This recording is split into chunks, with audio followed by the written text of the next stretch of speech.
Welcome back to another episode of Important Miscellaneous Talks. I am your host, Glaster Crossfield. We are changing the world one podcast at a time, and today we have a very special guest with us. He's low-key a legend, but I think he's pretty humble about it. Please introduce yourself. Thank you, man. My name is Dan. I have an account called Athlete Logos on Twitter and Instagram. What made you interested in creating logos in the first place? So I had a regular corporate graphic design job. I went to college for graphic design, and then I had a job for 13 years, which was very boring and corporate. So it was a cell phone company, and I was doing cell phone boxes, user manuals, stuff for websites. It was very boring, but it was a good job. It paid well.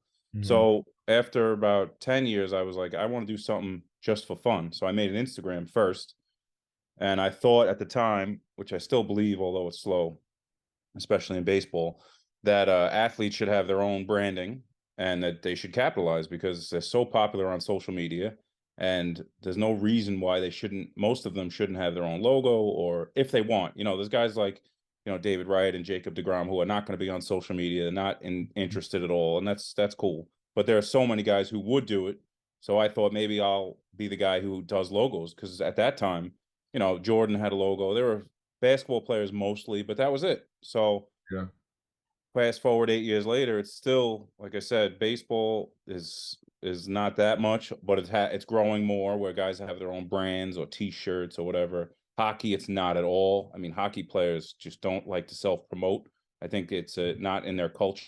I think they're thought of as bragging if they do stuff like that. So even in a post-game interview, a hockey player will just be like, I'm glad we won. They're very quiet. Whereas a baseball player might be like, that was a big win. And then a football player or a basketball player, they're totally into it. I mean, they get filmed coming in what they wear, their outfit before every game. So every sport is different when it comes to how much they do it.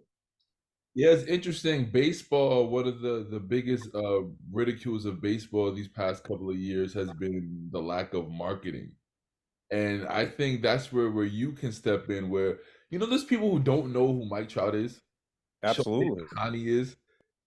One of my friends, he said, I only know Aaron Judge. Which Yeah, I believe it. And to be honest, a lot of, especially American ball players, but a lot of baseball players are just not interested in doing it. I mean, Trout has said he doesn't do stuff because he doesn't want to be in the public eye. He doesn't care about commercials. I mean, MLB tries to push him to be the face of the league, and it's Mm, not in his DNA, which I understand because I'm similar in terms of personal promotion. I'm trying to grow my brand every day, but I'm never trying to grow myself. I don't have personal social media. If I was Mike Trout, I'd probably have a similar personality, but it's definitely bad for the game. It definitely doesn't help. yeah, I never thought of marketing as a sort of a two-way street. I just always kind of put the onus on the league itself to push their players. But then again, like they have to want to be the face. Like, can you imagine Right. if the NBA tried to push Tim Duncan to be the face of the league? It Right. probably just wouldn't make Exactly. sense. So that's interesting. I never thought about that two-way street.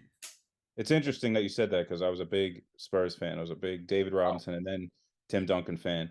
And Tim Duncan is the minority in terms of NBA players not wanting the spotlight. Most NBA players love it and they have their own brands and they promote. And in baseball, it's the opposite. The guys who promote themselves are in the minority. There's not as many of them. It's Mhm. happening more, especially the younger guys. They're more comfortable with it, I think, because they grew up with social media and they've Yeah. had it for so long. But like I said, every sport is different, and you know, it's a slow progress for baseball, even to get how far they've come.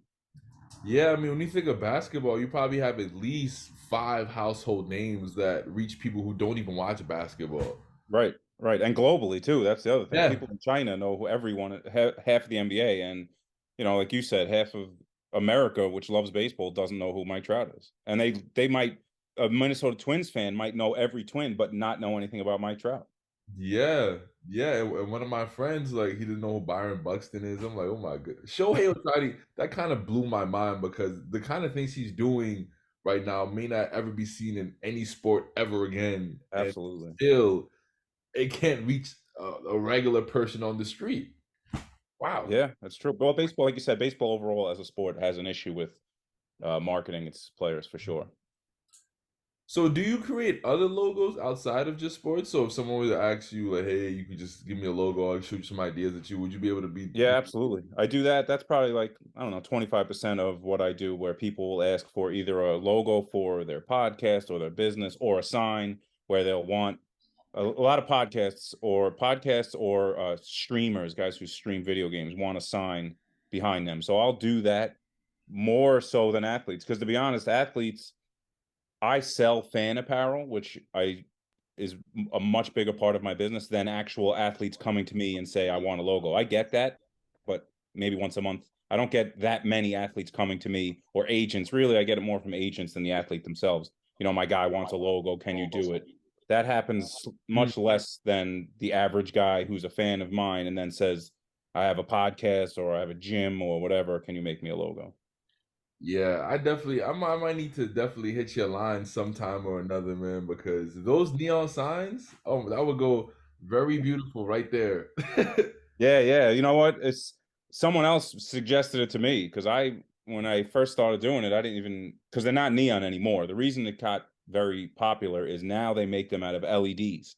So they don't break, they last forever, they're much less expensive. Mm. Like one person told me they got a neon sign from the All-Star game that they had at City Field, an actual neon sign. He goes, I didn't even make it home and it was broken because they're glass. And Wow. the other thing is I've heard that they have like there's a fire hazard, they get hot. So Uh, now they look like neon, but it's a plug-in. It's got a my phone can control it. You could do the brightness, the dimness. There's all kinds of stuff you could play with on the phone. It can sync to music. It's oh very wow. like 2023 version of a neon. And someone had said to me he saw someone else with a podcast. And then once he told me that, every time I see a podcast now, I see some kind of sign behind them. Yeah, I So think I'm not the only game in town when it comes to that. There are a lot of people who do that. yeah, I'm thinking I need a new logo too because the logo that I have now is just basically, I wanted to start the pod. I just wanted just to get out the way to start the podcast, so it wasn't as much thought put into it. So definitely, we'll talk. We'll talk. So You got it. talk about your process of making a logo, like from the idea to the creation. So when it comes to like the fan art, it's one thing because usually that idea is given to me by the play or what the moment, whatever Mhm. happens. I don't really have to get too creative in terms of thinking. But when it's a person's logo, then I really try to lean heavily on the person to give me as much information as possible. So my background and what happens with agencies. So if you get a logo done by an agency, they will charge you like 5 times what I'll charge you, and they'll make it seem like it's worthwhile for that extra price by sending you 100 other logos. Like they'll send you Jordan's logo, CP3, Kawhi Leonard, Irving, and say, these are comparable logos. Let us know which one you like. And then we'll start setting up different options for you. So what I do is I tell the person, go on Google, look at other logos, and tell me what style you like. Because if you don't tell me what style, I could go in a million directions, especially when it's initials. Most people who are athletes be like, my initials are RS. Can you make a logo? And I'm like, yeah, but I have 5,000 fonts on my computer. I could make a million different combinations. So show me, do you want it intertwined? Do you want it like Bryce Harper, where the S is a 5? And then once they give that to me, I give them like 9 options. Usually I give them 9 options. And I say, you're not going to get one, most likely the first 9, but you might say, like, part of number 7, part of number 3. Can we mix and match? Can we do this? And then I just keep going until we refine it and it's exactly what they want. So that's usually how I do it. Got you. So how have professional teams reached out to you, or do you Yeah, know? well, when I've worked with professional teams, it's always been for illustrations. So that is usually what I really started was social media illustrations. So I did one for the Jets. It was the year after COVID ended, where they're walking into the stadium, and it was like they did it as a poster and a social media graphic the first year back. I did one for the Mets. It was a spring training, first day of spring training. The players are walking into the stadium. I've done logos for like EA Sports and uh, Golf Digest. I've done stuff that's been in print, but it's usually been for social media stuff, and occasionally it'll be T-shirts but it's more likely to be a drawing, an illustration than it is like a logo. The logos I get directly from either an athlete or the athlete's agent slash marketing person. Got you, got you, got you. So, how can someone else be able to be the next athlete logo? You know what? People have asked me, I've had college kids on LinkedIn ask me like what should I do? And I always tell them the same thing. If you want to get a job, you should learn a little bit of everything. You should learn a little web design, a little animation, a little package, everything. You'll get a job right out of college because you'll be well rounded. If you want to do something like I do, but in your own field, pick one very specific thing and crush that thing. Try to be the best at that thing. And I think that's true in all industries. If you're a niche and you're the best person in that niche, you got a much better chance of being successful than if you're one of 100 people who do the same thing. Hmm. So, how were? Do you have a partnership with the Mets?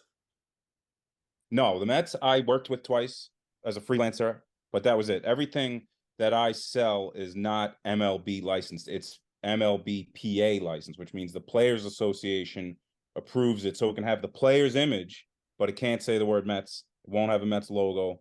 And I don't even have that license. Breaking T, who makes the shirts, has that license. So I do it through them. So anything that has a player on it is MLB PA, Players Association license, but not Major League Baseball license. So I'll never sell anything that has a Met logo, at least unless I make a separate Mhm. deal. Where do your ideas stem from? Well, I have there's a guy called Rick Rubin. He's a famous music producer. He worked with the Beastie Boys and Jay-Z, blah blah blah. And I just saw something recently and I totally believe it. He was on a podcast and he said the ideas in any field are floating around, and the artists who have the best antenna up to catch them are the ones who are the most successful. So I believe that. Like I did the neons, right? I came up with Shea Stadium had neon signs outside this stadium, right? But there were four generic poses. They weren't supposed to be known for anything. And this was in 1988. And then Shea Stadium closed like 15 years ago. And in all that time, no one ever thought, well, what if we made them out of actual moments? So I did this. This one's Gary Carter after they won the World Series. So that idea that I thought of, I think someone else would have figured this out at some point. I just happened to have my antenna up and think of it when it happened. So that's one aspect. And the other thing is I have a process of looking for ideas constantly. I have a folder on my desktop on my laptop that's just ideas. And sometimes like I had one in there for 4 years. I had an action figure. It was a drawing of an action figure. And every time I go through it, I'm like, I can't wait to figure out what I'm going to do with it. And then when Kevin Pillar got hit in the face and he Mm. came back with the black mask, like Batman, I said, that's fine. I finally got something. And I drew him as the action figure. So I have it both ways where things just hit me and where I'm waiting for something that will fit an idea that I already have. Well, what would you say that? What would you say that you're the most proud of in your career thus far? I would say the thing I'm most proud of is that I have fans, that I have an actual Mm. fan base of people on social media who go out of their way to root for me, to tweet at Steve Cohen, do this. We love this guy. Because to me, that is like my art, working with certain athletes is great. I'm proud of every time I've had a cool relationship. But to have people who genuinely support me, that is by far my biggest accomplishment. That's not easy to do. And I think that's what's made me the most successful. And I definitely I've seen a few athletes like repost you, retweet you, and say how much they love your work. So I know that must mean a lot to you. Yeah, that's cool every time because, you know, people, I always say I take a ton of L's and people just don't know about it because people are, oh, he doesn't miss. Oh, you always win. And I'm like, no, I take a ton of L's and you just don't see that it happens because I'm not reposting when I take an L. So when an athlete does say, yo, that's sick, and they repost it, it means a lot because I've had 45 graphics before that got nothing. So every time I get one, like Sauce on the Jets, I sent Sauce a sign. I've sent a lot of guys signs and got nothing, and Sauce put it up, tweeted it. He tweeted it multiple times since. He puts it on the back of his live stream when he's on Twitch. And like I said, I probably sent out 50 where I got nothing back. So when I got that from him, it was like, you know what? I appreciate him for doing that, but also it's sometimes you got to take a few losses to get a win. If So you what motivates you don't, in What that sense? motivates me? That's tough. I mean, when I started, I really wasn't going to do it as a business. It really was just for fun. And I would have said then, like, it would be cool to work with an athlete. It'd be cool to get the stadium, have the neons. But now that it's become a business, I'm not gonna lie, I got a mortgage and I don't want to ever get a job again. So Hmm. to be honest, my number one motivation is to not get a job. I will say that because I have a 4-year-old and I've been home for every day of her life. So when she gets home from school, I'm here. She wakes up and gets ready for school, I'm here. And that is worth more than any amount of money I could make. So my main motivation is just to keep building. I built this from zero and now I just want to see how far I could take it. If you weren't creating logos, what would you be doing? I would probably still have a boring job, just doing whatever, manuals and boxes. And then in my free time, I would actually have free time. That'd be the difference. Because now I don't have free time.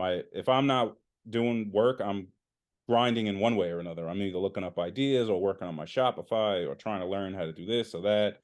So I Hmm. will say, I don't look at it as a downside because I like building, but the downside would be that the grind literally never stops. If I want to keep doing better than I have done, I gotta learn more and more constantly.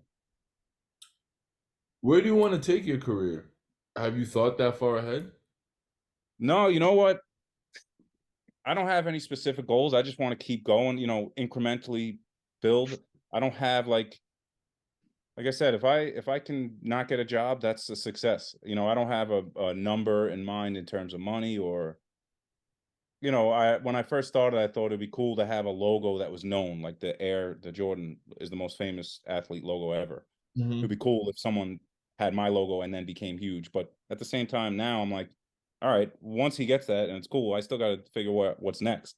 Right. So really, what happens now is every time I have a big win, it's like 8 hours, and then it's like, all right, well, I got to do something else because this isn't gonna let. And that's the other thing about social media. The whole social media cycle is so fast that I don't care how big of a win it is. I'm getting one day out of it, and then I gotta have something next. Right. Yeah, it's a very high highs, but they leave quickly, man. They leave. Yeah, Uh, Do it's you good though. To be honest, it keeps you humble, keeps you grounded. do you have like a dream collaboration or dream celebrity or that you would like to work with? Well, I would say my number one would be to get my neon designs in Citi Field, and I'm not gonna lie, there's part of it that's ego to say that I got my thing in our stadium, but also I do. First of all, I've seen from a lot of replies that a lot of people who grew up with Shea Stadium miss that and would think it's really cool. So that is my number one, which may not ever happen. In terms of actual athletes, the only person I would say that would move the needle for me would be Tiger Woods because hmm. Jordan already has one. Tiger, like I never played golf when I was a kid, and then I saw Tiger and I started playing golf. And since then, I've met a lot of friends through golf. He literally changed my life that I learned golf because of him. So he's the only one. Like this Met, I love the Mets. I mean, I've done logos for some of them, but I mean, there's no one else who would, if you said, I would be happy to do it, but I don't think I would, go crazy other than him. Who's your favorite Mets player of all time? Last year I said, I got a lot of heat for this. I said Scherzer because I wasn't alive. I was only 3 years old in '86, so I didn't really see Keith at the time Keith came. And people say Keith was the position player version of Scherzer. He fired them up. He was intense. He made everyone around him better. Then I always said David Wright because David Wright is my age. I watched his whole career. He was all class. He did everything right. Never had an issue. But last year, I'm telling you, man, I watched Scherzer on the mound and he's foaming at the mouth and he's completely psychotic. And that's the kind of athlete I wanted to be when I played sports. I was never nearly as good as any of them, but that's like, to me, that's the guy you want on your team. I wish we had him his whole career, but his energy, I've never seen a baseball player with the energy he has in my whole life. What's your favorite Mets moment as a I fan? would say, again, I was too young for '86. So even though they lost that game, the Endy catch, I was at the Endy Chavez catch. I was at that game. And Wow. that was, first of all, if they would have won that game and went to the World Series, that would have gone down as the greatest catch of all time. I still, in my opinion, it should go down. But that was absolute pandemonium. The place went completely nuts. It was one of those moments you thought the stadium was going to collapse and we were going to die. It was crazy shaking. They came into the dugout in between innings and he got 2 curtain calls. And it was just That was the craziest moment I've ever seen. Yeah, that it was insane. His whole armpit was above the wall. It was Yeah, and he just had in the tip of his glove, and then they got a double play. But because they lost, every time I mention it, the first thing is, well, they lost. And I'm like, yeah, I get that they lost, but he still made that play. And at the moment, it was a tie game that would have been a 2-run homer. He turned the whole, I mean, whatever. It's a shame they lost that game, but that to me was the best moment in Mets history in my lifetime that I've seen. I was 9 years old when that happened. I was 9 years old when that happened, and I went to school the next day crying. Yeah. I was there, and that ride home was horrendous. Absolutely It was horrendous. raining the next day too. I remember. It See, was, that stays with you. That's traumatic when you remember that yeah, rain the next day. yeah. I became a Mets fan right like the end of '05. So I got the heartbreak of '06, '07, '08 right back to back consecutive years. As I'm That's the way to learn. 10 years old. That's far too much trauma for me to take. Hey, man, I'll give you this though. You didn't grow up in the 90s when the Yankees dominated and the Mets were horrendous because that was brutal. I went to a World Series game, Mets Yankees, and watched Yankee fans celebrate in our stadium. Hmm. That was the That's low. You just asked me the best. That was the worst moment I've ever seen. I will never go to a Subway Series game again because I cannot be around these animals Wow. cheering for the Yankees in our stadium. I can't. It affects me too much. I get too upset, so I got to leave. Would you go to the Subway Series at Yankee Stadium? I would not go anywhere near Yankee fans. I want to be honest. Wow. There's a large grouping of Yankee fans. You're not going to see me anywhere near that. So is that your least favorite group of fans? Yeah, this year I started doing in the off season hockey, and I'm a big Nick fan, so I always did Nick stuff. And people like, who are you going to do? Just the Rangers? And I'm like, no, I'll do all hockey teams because I don't dislike any of them. But the only team I am not going to do is the Yankees. It's just not happening. Wow. You hate Yankees fans worse than Phillies fans, worse than Braves fans. Well, I don't know. Okay. Philly fans are another level, but I don't live in Philly.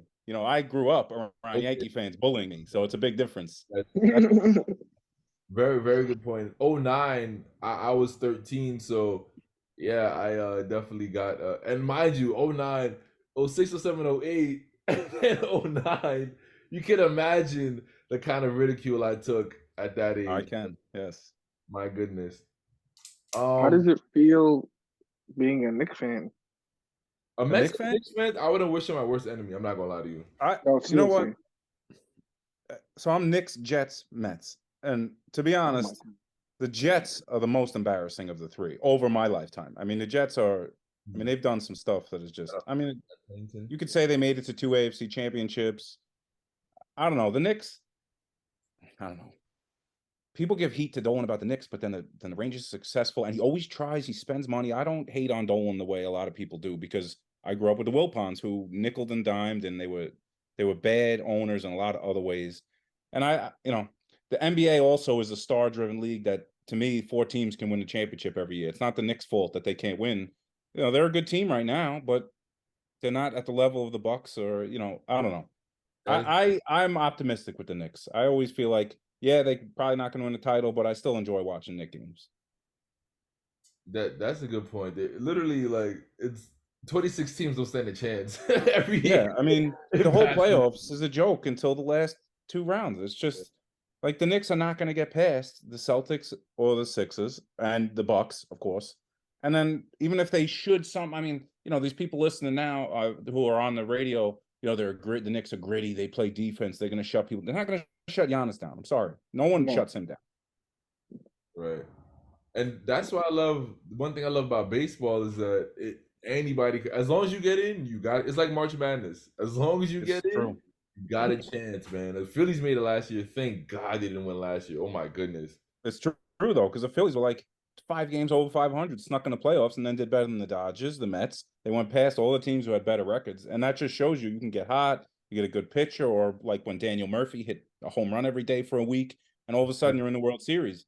But in basketball, it's just like a quarterback in football. One guy can make or break your whole team. Yeah. Yeah. My final question, if you could pick 5 sporting events to be at all time, where would they be? Well, it's got to be '86 World Series because that I mean, it's got to be the pinnacle of being a Mets fan. I mean, it was Game 7. They were at home. It was the '80s. It was probably a crazy party atmosphere. It must have been. A lot of booger sugar.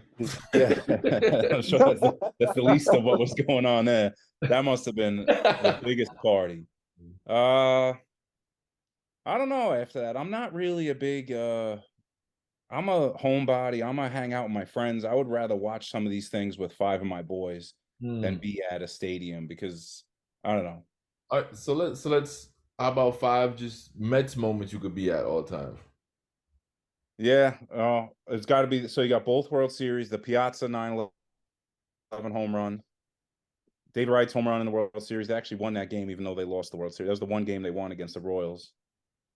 Probably those because those are the highest. You know, the thing is, there's 50 years of history with the Mets, but there's only 2 championships, 3 or 4 lost World Series. It's not that many. You know, the Bartolo home run, it was in San Diego, but that would have been pretty cool to be at.